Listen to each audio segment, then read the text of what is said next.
Today, let's talk about a man who is just a bundle of contradictions. He didn't just build a car company. You could argue he built the modern industrial world as we know it. We're diving into the incredibly complex legacy of Henry Ford. So where does a guy like this come from? Well, Ford's story begins back in 1863 on a farm in Michigan. And he absolutely hated farm work, but he loved machines. He was that kid who was constantly taking apart his friends' watches and then, actually putting them back together correctly. That obsession with how things work, it would define his entire life. He couldn't wait to get off that farm. He took off for Detroit and just climbed the ladder so fast, all driven by this singular focus on gasoline engines. He ends up as chief engineer at the Edison Company, and who does he meet? Thomas Edison himself, who actually encourages him, tells him he's on the right track. That was all the validation Ford needed.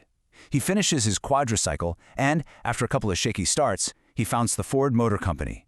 The stage was set for a full-blown revolution. See, for Ford, it wasn't just about building cars. It was about building them for everyone. He had this vision of a car for what he called the great multitude, and the key to unlocking that vision was the legendary Model T, which he introduced back in 1908. You've probably heard this famous quote, and it wasn't just some funny quirk of his. It was the absolute core of his whole manufacturing philosophy. Standardization. That was the magic word. Limit the options, perfect one single process, and you can drive down costs like you wouldn't believe. And the engine that powered that whole idea was one of the most important inventions of the 20th century. The moving assembly line, that was the real game changer. And it's interesting, while Ford gets all the credit, it was actually his employees who came up with the concept. Instead of workers moving to the work came to them. And the result?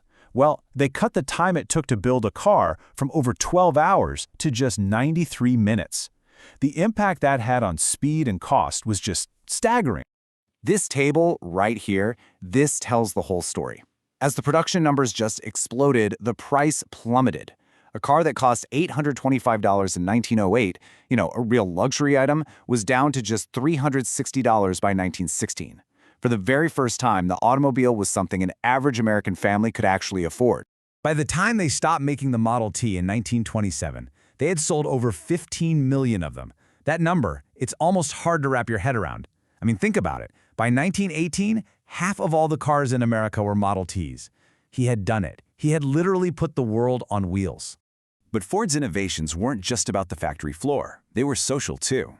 See, he had a problem. He needed a stable, reliable workforce for these new assembly lines.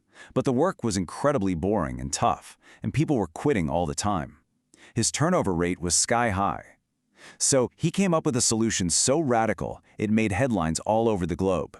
In 1914, Ford did something that just blew everyone's minds. He started paying his workers $5 a day. That was more than double the average wage at the time. Now, this wasn't just him being a nice guy. It was a brilliant, though pretty controversial business move. He figured it would slash turnover, boost productivity, and, maybe most importantly, create a workforce that could actually afford to buy the cars they were building. This whole idea got a name: welfare capitalism. The thinking was, if you pay workers a good, living wage, you create this positive cycle that boosts the entire economy. It sounds great, right? But this revolutionary wage, it came with a very big catch. And here it is, the catch. That $5 wage wasn't a guarantee. It was basically a profit-sharing plan that was tied to social control. Ford created something called a social department with 50 investigators who would show up at employees' homes to make sure they were living a proper life. No drinking, no gambling. If you didn't live your life exactly the way Henry Ford thought you should, you didn't get the full wage. And his desire for control didn't stop at his workers' private lives. He was viciously anti-union. He hired an ex-boxer, a guy named Harry Bennett, to run his service department, which was basically a private security force that used thugs and intimidation to crush any union organizing. There was a famous incident called the Battle of the Overpass where union organizers were just brutally beaten. He was the very last Detroit automaker to recognize the UAW, and he only did it in 1941 after his own wife, Clara, threatened to leave him if he did. And this is where the story takes a really, really dark turn. Because while Henry Ford was busy building a new industrial world, he was also using his incredible wealth and influence to spread a very old and very vicious ideology. This is the part of his legacy that's just impossible to look away from. He bought his small hometown newspaper, the Dearborn Independent, and then forced every single Ford dealership across the country to distribute it. And for 91 issues in a row, the paper published these vile articles claiming a massive international Jewish conspiracy was behind everything from jazz music to World War I.